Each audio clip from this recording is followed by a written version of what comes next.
오늘 하나님께서 우리에게 주시는 하나님의 말씀을 살펴봅니다. 요한복음 12장 11절에서 16절에 있는 말씀 함께 보도록 하겠습니다.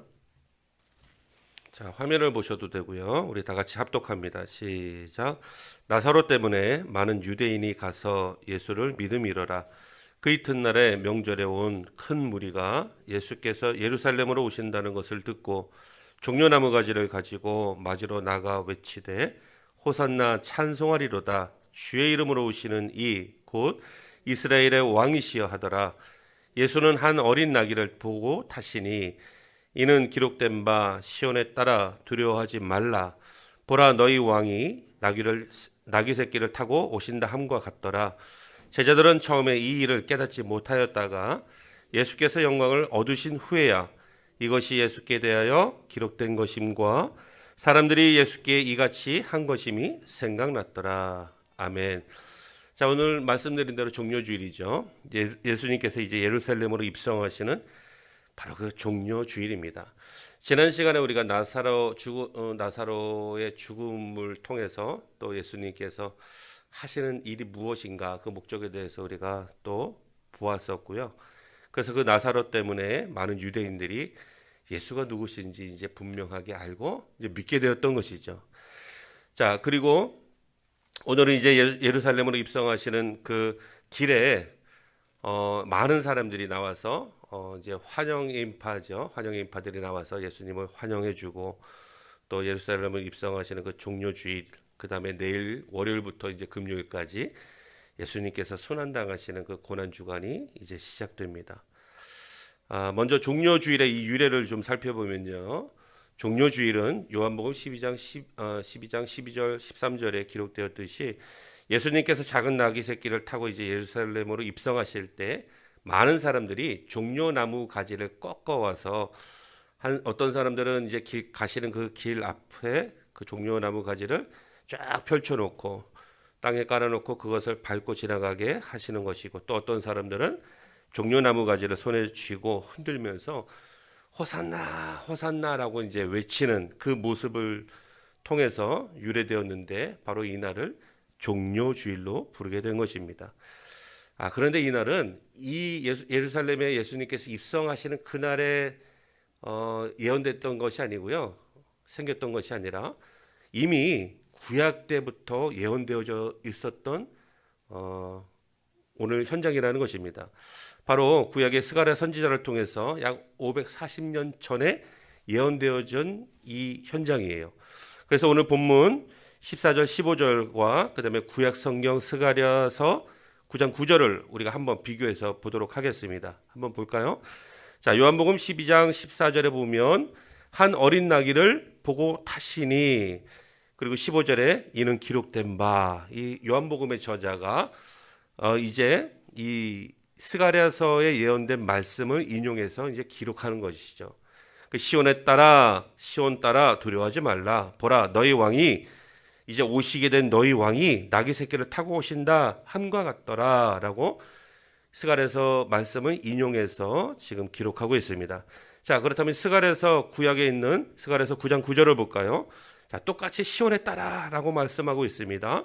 예루살렘에 따라, 그러면서 보라, 내 왕이 내게 임하시나니 그분은 나귀를 타시니 나귀의 작은 것 곧 나귀 새끼니라. 이렇게 기록하고 있어요. 여러분, 요한복음 12장과 스가랴서 9장 9절이 연결되는 것이죠. 자, 구약의 예언대로 메시아는 왕으로 오실 것인데 그분은 어떤 분이라고 기록하고 있나요? 스가랴서에 분명히 기록하고 있죠. 공의로운 분이시고 그분은 구원을 베푸시는 분이시고 그분은 어떤 분이세요? 겸손하신 분이시다. 겸손하신 분. 아주 작은 나귀 새끼를 타고 오실 왕으로 스가랴 선지자는 하나님으로부터 말씀을 듣고 예언을 기록했던 것입니다. 자, 이 말씀은 지금으로부터 약 2000년 전에 예수님께서 육신을 입고 이 땅에 오심을 통해서 말씀이 그대로 성취되었던 것을 보고 있는 것입니다. 그렇다면 왕으로 오시는 예수님은 과연 어떤 모습으로 오실까요? 어떤 모습으로 오실까요? 당시 유대인들 마음속에는 왕으로 오시는 분에 대한 그 기대감, 조상 때부터 너희를 구원한 메시아가 오실 것이다. 그러므로 너희들은 그 때를 기다리고 하나님의 말씀대로 순종하는 삶을 살아라. 날마다 회개하고 하나님께로 돌아오는 그 삶을, 회복의 삶을 살아라 라고 계속해서 들어왔었죠. 그러니까 메시아가 이 땅에 오신다면, 자신들을 구원할 그 메시아 구원자가 오신다면 그분은 어떤 분이실까? 구약에 보니까 왕으로 오신다고 말씀하고 있는데, 그렇다면 오실 그 구원자 되시는 그 왕의 모습은 어떤 모습으로 오실까? 라는 그런 기대감이 있지 않을까요? 자기들 나름대로 상상의 나래를 폈을 것 같습니다. 그러나 그들의 기대와는 달리 예수님은 세상의 화려함이 아닌 너무나도 초라한 모습으로 오셨습니다. 그런데 성경에서 이 말하고 있는 작은 나귀 새끼를 타고 오셨다라는 이 뜻이 도대체 무엇일까요? 이 의미를 한번 살펴보도록 하겠습니다. 자, 예수님은 작은 나귀 새끼를 타실 만큼 초라한 대접을 받으실 분이십니까? 예수님은 이런 초라한 대접을 받으실 분이 아니세요. 왜냐하면 예수님은 하나님의 아들이세요. 그리고 예수님이 곧 하나님이시기 때문에 초라한 대접을 받기에는 어울리지 않는 분이세요. 또 그분은 만왕의 왕이십니다. 그분은 온 땅의 주인이시기 때문에 인간의 초라한 대접을 받으실 그런 분이 절대 아니십니다. 그렇기 때문에 예수님은 항상 높임을 받으셔야 되는 것이고, 그렇기 때문에 우리 예수님은요, 날마다 존귀와 영광과 찬양과 예배를 받으시기에 여러분 마땅한 분이십니다. 이런 분이 초라한 대접을 받다니요, 말이 안 되는 거잖아요. 그런데 왜 초라하게 나귀를 타고 예수님께서 입성하시는 것일까요? 왜 구약의 스가랴 선지자까지 그렇게 예언한 것일까요? 이것이 이제 곧 예수님의 그 고난이 시작되는 것을 의미해 주는 것입니다. 이 초라한 행렬 자체가 왕이신 예수님에게는 고난을 의미하는 거예요. 여러분, 오늘날 대통령이 정말 우리가 하찮게 생각하는 그런 일을 하고 있다고 생각해 보십시오. 어울리긴 하겠습니까? 물론 인간 대통령하고 하나님, 만왕의 왕이신 하나님, 예수님하고 우리가 비교한다는 것은 말도 안 되는 얘기지만요, 우리가 쉽게 생각해 보면 그럴 것 같아요. 만왕의 왕이신 하나님께서 그 하늘 영광 모든 보좌의 영광을 다 내려놓으시고, 여러분 이 땅에 그가 만드신 피조물 세계로 오셨다는 자체만으로도요, 이것은 그분에게는 고난인 거예요. 그분에게는 수치인 것입니다. 수치인 거예요. 여러분, 예수님은 우리가 다 알고 있는 것처럼 그분이 곧 하나님이십니다. 모든 것을 다 알고 계시는 전지하신 하나님이세요. 모든 것에 능하신 하나님이십니다. 그래서 예루살렘에 들어가면 앞으로 어떤 일이 펼쳐지게 될지 여러분, 예수님은 다 알고 계셨습니다. 어떤 고난과 고통과 핍박과 멸시천대가 기다리고 있을지 다 알고 계셨다는 사실입니다. 여러분, 하나님의 아들이신 예수님이 인간의 육신을 입고 오신 그 자체가 고난이잖아요. 그럼에도 불구하고 여러분, 그 육신을 입고 오신 것뿐만 아니라 여러분, 이제 고통과 고난이 펼쳐질 그 세계로, 예루살렘으로 지금 들어가시기까지 하는 거예요. 만약에 우리라면요, 어떻게 했을까요? 눈앞에 내일이고 내일 모레고 이제 나에게 고통과 고난이 연속적으로 기다리고 있다는 것을 뻔히 다 알고 있다면 여러분, 그 속으로 들어갈 사람 세상에 있겠습니까? 저 같아도 내일 만약에 내가 그 길로 걸어간다면 고통, 내가 견딜 수 없는 그런 고통과 고난이 기다리고 있다는 사실을 내가 알고 있다면 내가 내일 그 길로 들어가겠습니까? 저는 안 들어갈 것 같아요. 왜요? 겁나고 두렵기 때문에. 그런데 예수님은 모든 걸 다 알고 계시면서도 그냥 들어가시는 거예요. 여러분, 예수님은 왜 다 알고 계시면서 그 길을 마다하지 않고 걸어가시려고 하시는 것일까요? 여러분, 인간을 구원하시기로 약속하신 하나님의 그 언약 때문에 그렇습니다. 하나님께서 말씀하신 것은 반드시 지켜야 하기 때문에 그래요. 바로 모든 인간을 구원하시기 위해서 고난의 길, 십자가의 길을, 그것도 기쁨으로 뚜벅뚜벅 걸어가시는 것입니다. 그래도 하나님의 뜻을 아는지 모르는지 여러분, 세상 수많은 사람들은요, 호산나 호산나, 자기들의 구원만 위해서 예수님을 열렬히 환영했던 거예요. 이 호산나의 뜻이 바로 뭐냐면, 참고로 왕으로 오시는 이여 우리를 구원하소서, 우리를 해방시켜 주소서, 우리를 구원하소서라는 뜻입니다.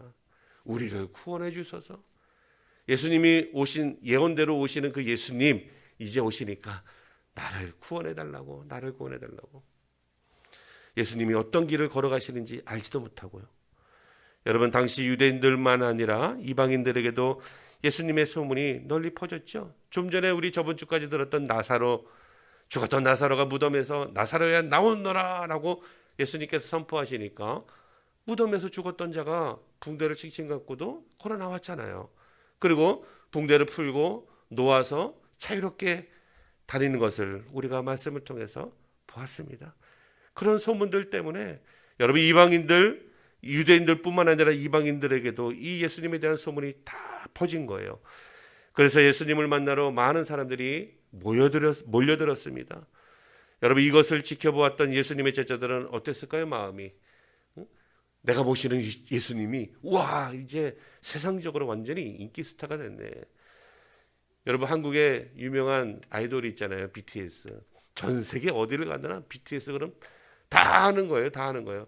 BTS가 떴다라는 기사가 뜨면요, 그것으로 많은 팬들이 몰려들죠.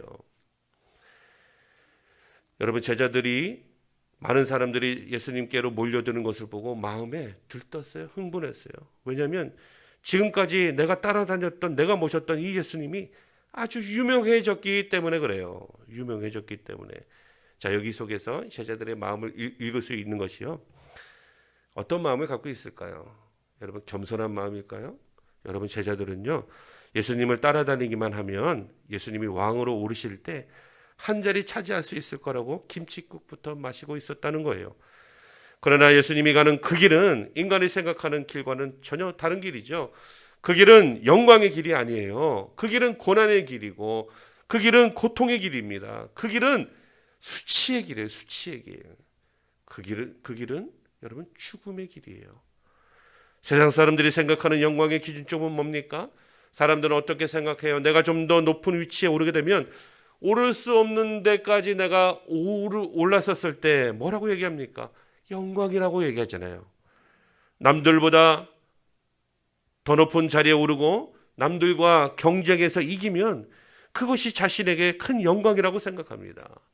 그러나 예수님의 영광은 사람들의 영광과는 전혀 다른 영광이죠. 오늘 본문 16절 한번 보십시오. 우리 다 같이 한번 읽어볼까요? 시작. 제자들은 처음에 이 일을 깨닫지 못하였다가 예수께서 영광을 얻으신 후에야 이것이 예수께 대하여 기록된 것임과 사람들이 예수께 이같이 한 것임이 생각났더라. 아멘.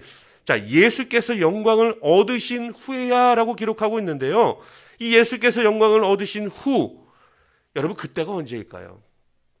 지금은 그렇다면 예수님께서 영광을 얻으신 때가 아니라는 거잖아요. 많은 사람들이 몰려들었다고 호산나 외친다고 지금 예수님께서 영광을 얻으신 것일까요? 그게 아니라 예수님께서 영광을 얻으신 그때는 바로 예수님이 십자가에서 죽으실 그때를 말하는 것입니다. 무슨 말이에요?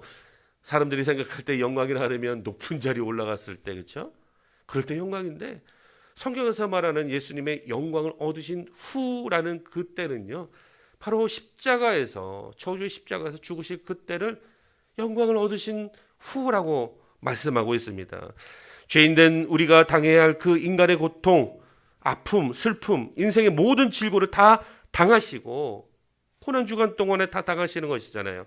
이제 십자가에서 인간의 모든 문제를 해결하시고 죽으실 그때가 영광을 얻으실 때라고 말씀하고 계시는 것입니다. 세상 사람들은 높이 올라갈 때나 아니면 살아있을 때가 영광이라고 하는데, 예수님은 참혹한 저주의 십자가의 형벌을 받으시고 죽음 당하시는 그때가 바로 영광이라고 말씀하고 계시는 것입니다.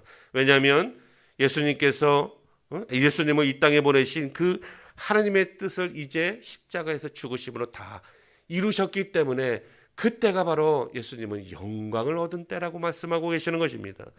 요한복음 12장 23절에도 이렇게 말씀하십니다. 예수께서 대답하여 이르시되 인자가 영광을 얻을 때가 왔도다.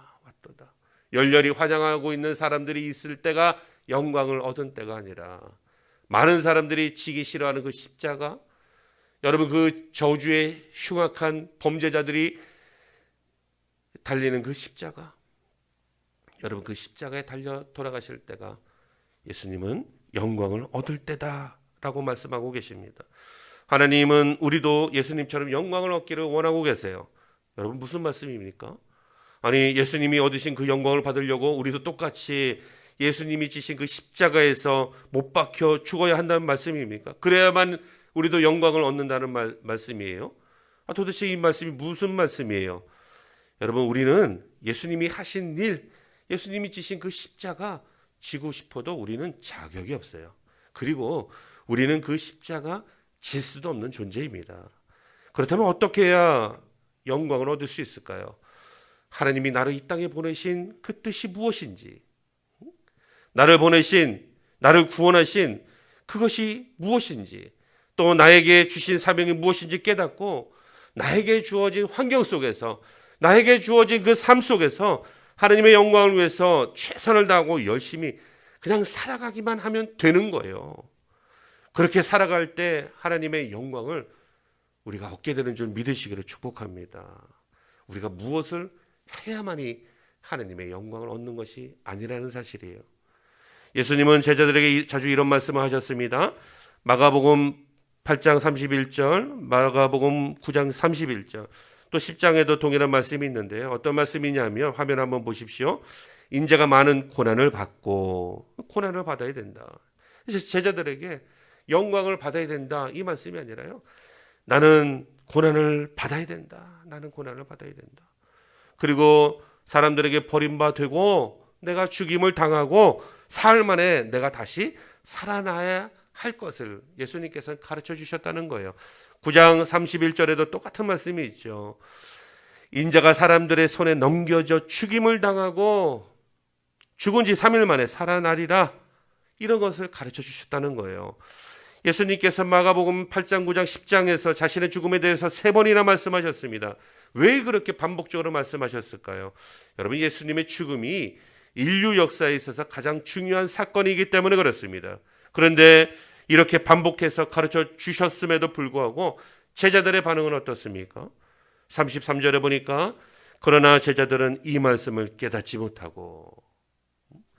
못하니까 주님 무슨 말씀이에요? 묻기도 두려운 거예요. 왜요? 3번 이상씩이나 계속해서 반복적으로 가르쳐 주셨는데도 이 뜻이 무슨 뜻인지 몰라가지고 어리둥절하고 있으니까 말이죠. 여러분 100번씩이나 가르쳐 주셨어도 아마 제자들은 깨닫지 못했을 거예요. 언제까지? 십자가에서 죽으시는 그날까지. 여러분 그들은 예수님께서 왕의 자리에 오르시면 그 옆에서 한 자리 차지할 생각에서 벗어나지 못했던 것 같아요. 여러분 정치권 보십시오. 여당이나 야당이나 제가 뭐 비판하는 건 아니지만 다 그런 것은 아닌데요. 어떨 때 보면은 참 안타깝습니다. 왜요? 자기가 내세우는 대통령이 이제 대통령으로 세워지게 되면 그 밑에서 자기들이 또 한 자리 차지할 수 있으니까. 이때 당시에도 마찬가지 아닙니까? 인간이 그렇다는 거예요. 예수님께서 왕의 자리에 오르시면은 내가 옆에 따라다니던 제자인데, 예수님의 제자인데 나를 예수님께서 오른팔로 왼팔로 쓰시지 않겠어? 이런 기대감에 부풀어 있는 것이죠. 그들은 지금 예수님의 제자로서의 삶을 살기보다 여러분 세상 명예에 더 깊이 빠져 있어요. 들떠 있어요. 세상 부와 권력에 더 들떠 있습니다. 여러분 세상 정욕에 더 눈이 멀어져 있는 거예요. 예수님은 자신이 왜 죽으셔야만 하는지 그 이유에 대해서도 분명하게 말씀해 주고 계세요.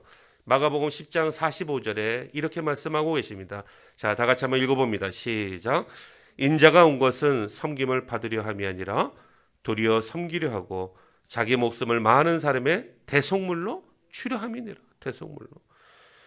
예수님께서 분명하게 말씀을 하고 계세요. 섬김을 내가 받으려고 하는 것이 아니라 나는 이 땅에 온 것은, 하나님이 이 땅에 나를 보내신 것은 많은 사람을 오히려 섬기고 대속물로 섬기고, 그래서 내가 이 땅에 왔다라고 분명하게 밝히고 계세요. 여러분 이것이 바로 세상의 많은 종교들과 기독교와의 차이점이에요. 다른 점입니다.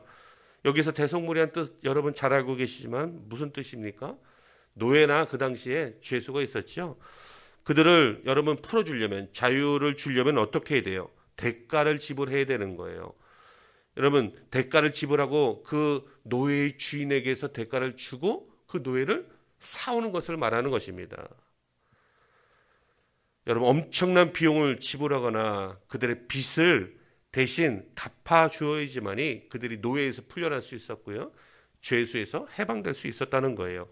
이처럼 예수님은 인간의 죄로부터 자유를 주시기 위해서 이 땅에 오셨음을 오늘 태속물이라는 단어를 통해서도 우리에게 알려주고 싶으신 것입니다. 그런데 많은 사람들이 의문을 갖습니다. 왜 죄가 없으신 예수님께서 아무것도 아닌 그냥 인간들을 대신해서 왜 고난당하고 죽으셔야만 했을까라는 것이죠. 그 이유에 대해서는 여러분 잘 들어보십시오. 여러분 아담의 불순종의 죄로 인해서 모든 사람은 태어날 때부터 뭐예요? 죄인으로 살아가게 되는 거예요. 죄인으로. 로마서 5장 15절에 보면 사도 바울이 이렇게 얘기하고 있습니다. 그러나 이 은사는 그 범죄와 같지 아니하니 곧 한 사람의 범죄함으로 인하여서 많은 사람이 죽었은즉 라고 기록하고 있어요. 이 한 사람이 누구입니까? 바로 온 인류의 첫사람, 바로 아담이죠. 아담이 하나님께 불순종함으로 인해 가지고 죄가 이 땅에 들어왔잖아요. 그 죄로 말미암아, 한 사람의 죄로 말미암아 많은 사람이 그때부터 죄인으로 살게 되는 거예요. 그때부터 많은 사람들이 그 죄로 말미암아 죽음에 처해지게 되는 것이죠. 그래서 사도 바울은 로마서 3장 10절에 의인은 없나니 하나도 없다라고 말하고 있습니다.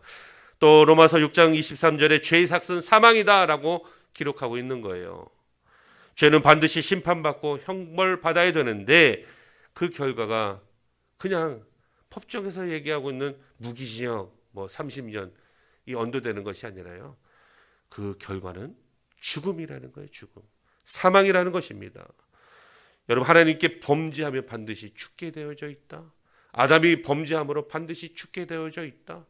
여러분 죄의 결과는 사망이라는 것입니다. 그런데 인간의 죄의 문제는 이 죄인인 인간이 스스로 해결할 수 있으면 좋을 텐데, 여러분 죄인된 인간은 이 자기가 지은 죄에 대해서 스스로 해결할 방법이 전혀 없다는 것입니다.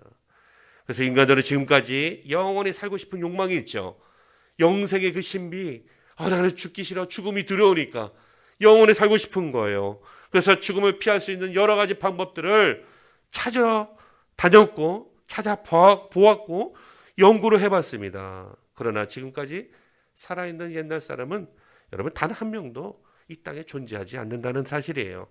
아담 한 사람의 죄의 결과가 모든 인생을 사망에 이르게 만든 것입니다. 그래서 하나님은 인간이 해결할 수 없는 이 죄의 문제, 이 사망의 문제를 해결하시기 위해서 인간을 대신해서 예수님을 대속물로 삼아주신 것입니다. 그리고 십자가에서 우리의 죄값을 대신해서 죽으심으로 우리의 모든 죄를 다 치르게 하신 거예요. 그가 십자가에서 죽으심으로 인간의 죄 문제를 해결해 주시고 우리를 사망에서 생명으로 건져주시고 그뿐만 아니라 영원한 생명을 주시기 위해서 그렇게 하셨다는 것입니다. 인간이 하나님께 범죄한 죄를 여러분 나 스스로 알고 있으면서도 내가 그냥 다른 사람들이 한테 얘기 안 했으니까 모르겠지, 모른 척 한다든지, 아니면 내가 스스로 나 자신에게 너 하나님께 범죄한 그 아담의 범죄 그 원죄가 아직까지도 너한테 있지, 그러나 내가 나 스스로에게 자신에게 용서할게 라고 말한다고 이 죄가 사라지겠나요? 여러분 그 죄가 지워지나요? 여러분 그 죄가 용서받게 됩니까? 절대 안 그렇죠. 여러분 아담이 지은 범죄한 그 원죄는요 절대 치워지지 않는 죄예요. 죄는요 반드시 대가를 치러야만 해결받을 수 있는 죄라는 것입니다. 세상에서도 지은 죄는 어때요? 법에 따라 죄에 대해서 값을 치르죠. 형벌을 받습니다.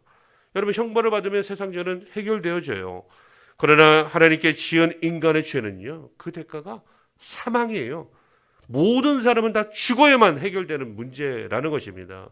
그래서 인간이 해결할 수 없는 이 죄의 문제를 죄가 없으신 예수님께서 대신 십자가에서 죽으심으로 우리의 죄값을 치러 주신 것입니다.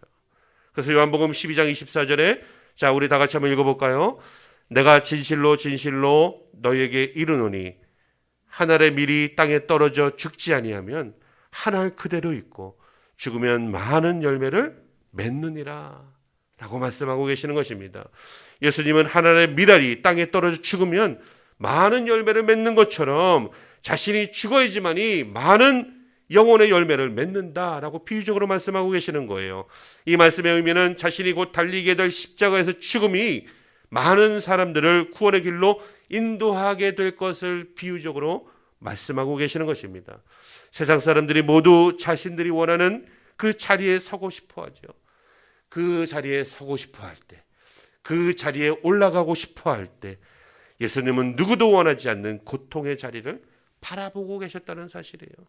예수님께서 나귀를 타고 예루살렘을 바라보고 계시는 그 자체가, 많은 사람들은 예루살렘으로 입성하면은 그 예루살렘으로 입성하실 때 예수님께서 이스라엘의 왕으로 등극하시고 이제 이스라엘의 회복을 주시고 그 회복을 통해서 많은 사람들이 자유케 되어지고 많은 사람들이 태평성대하게 될 것을 꿈꾸고 있지만, 오늘 예수님은 그 바라보고 계시는 그 예루살렘, 여러분 그 성문은 고통이었습니다. 고통의 자리예요.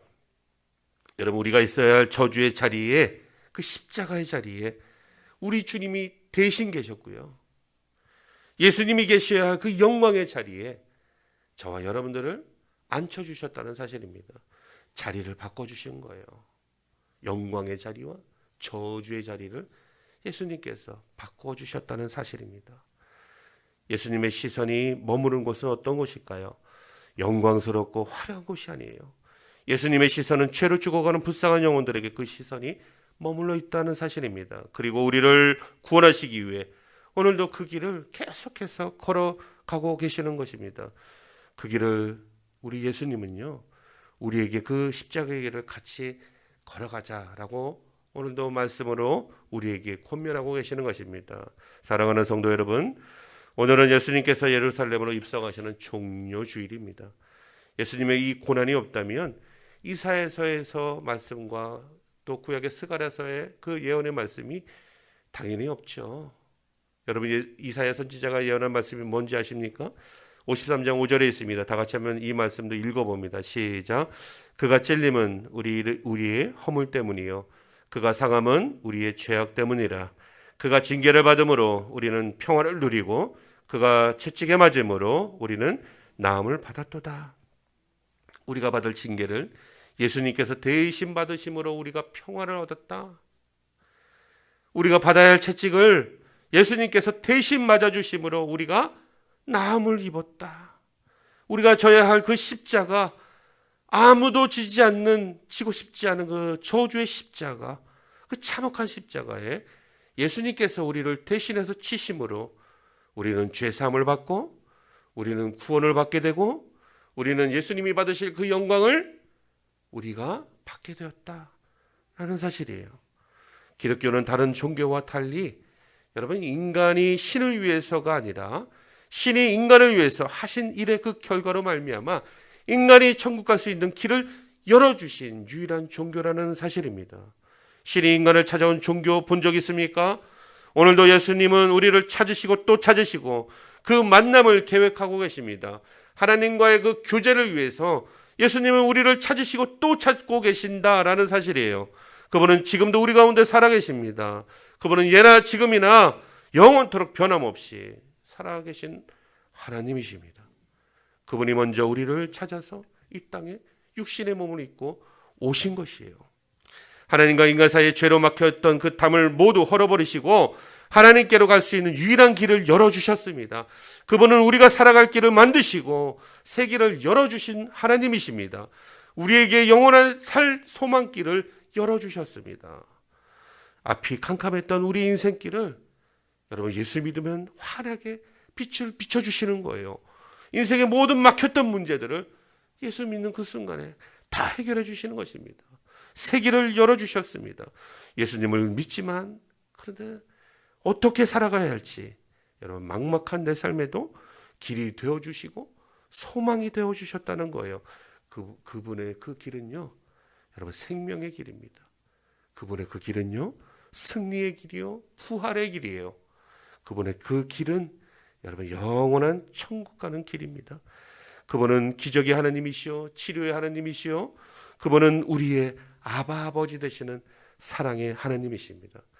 그러므로 사랑하는 성도 여러분, 저와 여러분과 세상 모든 사람들이 사는 유일한 길, 그 길은 오직 예수 그리스도밖에 없음을 나 자신도 깨닫고 우리 가족들과 우리 주변 아직도 예수를 알지 못하는 많은 사람들에게 참된 진리, 이 복음을 전하시는 귀한 복된 모든 성도님들 다 되시기를 예수님의 이름으로 간절히 축원합니다.